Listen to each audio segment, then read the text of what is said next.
It's the end of the day with Ray. Hello, my friends. You know, I'm obsessed with getting dealers to move upstream into IT services. A lot of work ahead of me. But, you know, as I start looking at the print deliverable, and I'm thinking to myself, we got to fix some cost structures in the print deliverable. Because how in the world are we going to deliver IT with very complex cost structures if we can't even deliver print, something we've been doing for 5 decades, with reasonable intelligence and making money rather than selling stuff below cost? And ladies and gentlemen, I hate to say it that way, but I recently read a TCO article, and this is a total cost of ownership. They took 4 devices. They were all A3s. They were all black and white.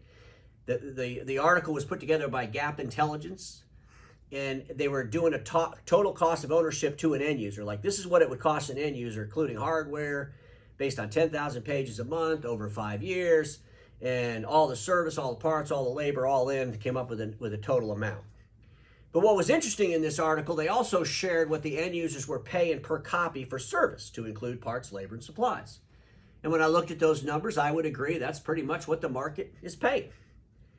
And then I said, you know what? Let's see what the dealers are actually spending to deliver what the market's paying. It was a little shocking. I reached out to my friends at NextAir and I said, here's the 4 machines, and can you give me some data around these 4 machines? And NextAir, 4 million devices. They got a big database, largest in the world. So they gave me some pretty neat analytics. I'm going to share those with you because I'm really scared. I'm really scared that we're continuing to deliver into the marketplace things below our cost. And going into IT services, we can't do this. We have to have much, much stronger disciplines around human capital, around everything. And quite honestly, as I watched our industry over the last few years, I've been pretty cynical about it, been comical about it, sarcastic about it. Why in the world are we going to class to learn how to build something? We need to focus on what it costs us to deliver what we just built. If we spent more money and time doing that, we'd all be coming out ahead. Dealers aren't stupid. The industry's not stupid. We can come up with all kinds of creative ways to build something. But wouldn't it be nice if we actually truly understood what it cost us to deliver what we just built? Because when you get into IT services, you better have a clear understanding of what it costs you to deliver what you just built. When you're paying people, $190,000 a year, they can't be doing things they're not supposed to be doing. Time has to be accounted for. There's so many things you got to pay attention to.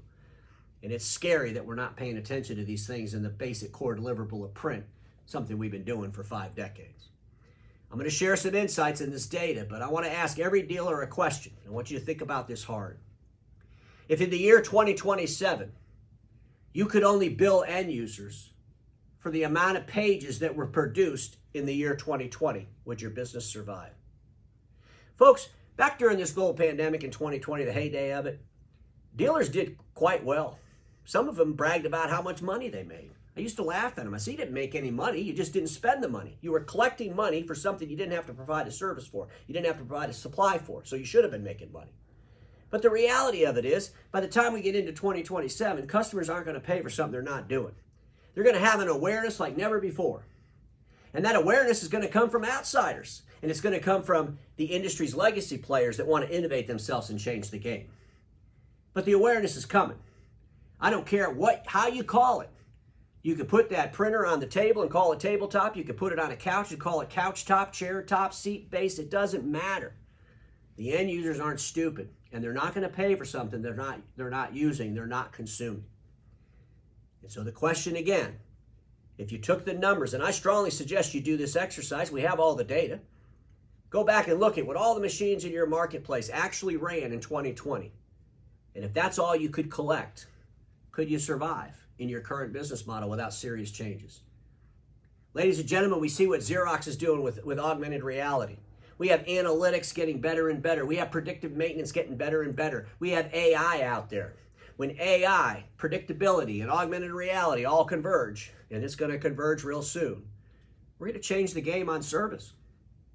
The game on service is going to change. End users are going to partake in their own service. Some of y'all are saying, Ray, that's crazy talk. We can't wait for that to happen because we're going to run out and tell those end users, oh yeah, that other company, they want you to do some of the service with augmented reality. We're going to send Johnny out here to do it. No, you're not, because the customer's only going to run 400 or 500 pages and Johnny's not going to be able to do it because you can't afford to hire Johnny. Ladies and gentlemen, we got to pay attention to these realities that are coming. So without any further ado, let me jump on the Sharp Interactive board and share some things with you. You can find the article. It's in the Imaging Channel blog. It was put out there December 14th, Gap Intelligence. Gap Intelligence is a great company. You know, they do their homework. You know, the only thing I question is the 10,000 pages per month, because I don't think these people are running 10,000 pages per month. And when I got the data from NextEra, well, I was right. They're not. So let's just jump into this real quick here. Let me get my Sharp Interactive board working here. Stick with me a little bit, folks, because this is really, really interesting. And it's scary, too. So the first machine was the Kyocera 4003i. The street price to the end user, all in, parts, labor, and supplies, is 0.0079.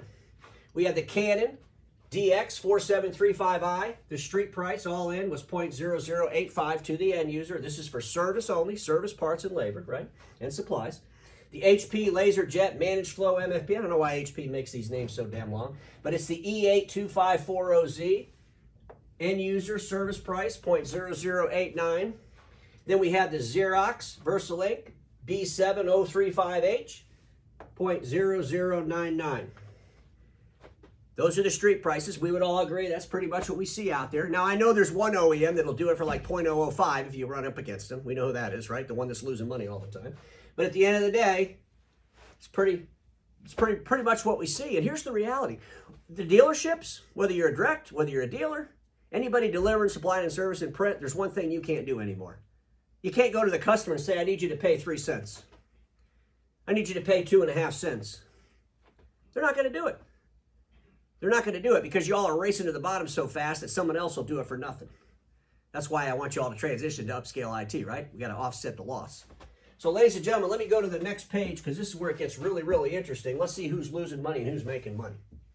So here's the information I got from our friends over at NextEra. So we'll start out with the HP first. There's 519 of those machines in the marketplace right now.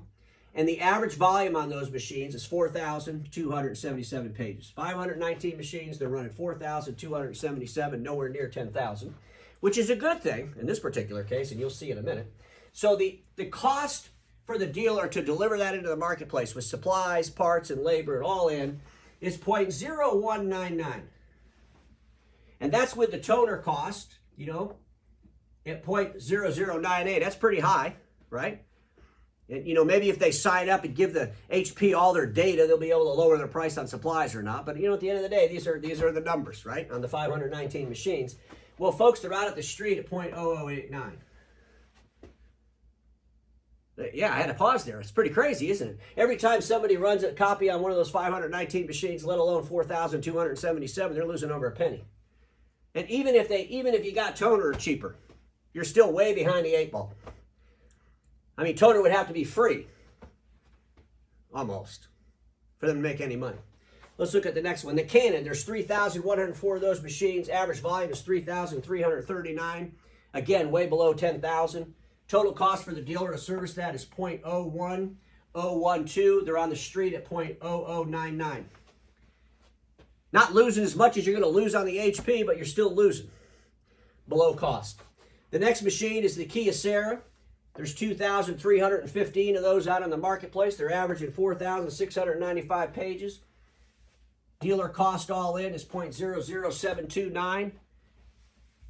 The marketplace, 0.0079. We're above the line. It's better than losing money. Let me clear this off, folks, because I got to raise up the board a little bit here so we can get with our Xerox friends. The Xerox, we have 3,410 of those machines out in the marketplace. And the average volume on those is 3,316. Cost all in for the dealer is 0.00772. Street price 0.0099.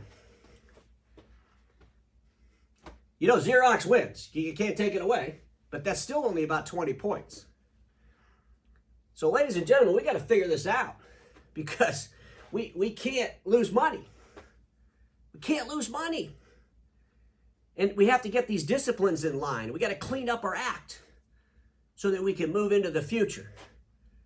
And we got to be able to take our customers to a better future. And we got to start exploring what's coming. We got to start understanding how AI and augmented reality and predictive analytics and all these things are going to come together to change service. And in the meantime, before we get there, we got to prepare for where we're going. Ladies and gentlemen, A lot to think about, but everybody watching me knows this. Status quo is the killer of all that'll be invented. Don't get stuck in status quo, and I'll see you all tomorrow.